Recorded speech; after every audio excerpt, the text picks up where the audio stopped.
ఏది అయినా ట్రై చెయ్యి ఆచి చికెన్ మసాలా. ఆచి చికెన్ మసాలా. ప్రెజెంట్ అన్ని ఇండస్ట్రీల్లో బయోపిక్ల ట్రెండ్ నడుస్తోంది. చరిత్రలో నిలిచిపోయిన ప్రముఖుల కథల్ని వెండి తెర మీద ఆవిష్కరిస్తున్నారు మేకర్స్.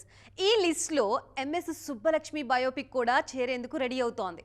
అయితే ఈ సినిమాలో సుబ్బలక్ష్మి పాత్రలో ఎవరు నటిస్తారన్నది ఆసక్తికరంగా మారింది. ఎంఎస్ సుబ్బులక్ష్మి బయోపిక్ కి సంబంధించిన న్యూస్ బయటకొచ్చిన దగ్గర నుంచి టైటిల్ రోల్లో సాయి పల్లవి నటిస్తారన్న టాక్ వినిపించింది.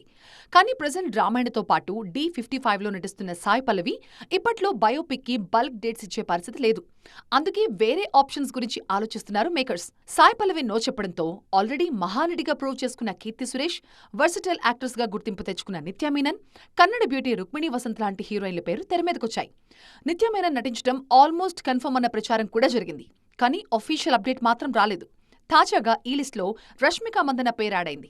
స్టార్ ఇమేజ్తో పాటు నటిగాను మంచి పేరున్న రష్మిక అయితే ఈ సుబ్బులక్ష్మి పాత్రకి పర్ఫెక్ట్ చాయిస్ అని ఫీల్ అవుతున్నారట మేకర్స్. అంతేకాదు రష్మిక లీడ్ రోల్లో నటిస్తే ఈ ప్రాజెక్ట్కి పాన్ ఇండియా క్రేజ్ వస్తుందని భావిస్తున్నారు. మరి రష్మిక పేరైనా ఫైనల్ అవుతుందేమో చూడాలి.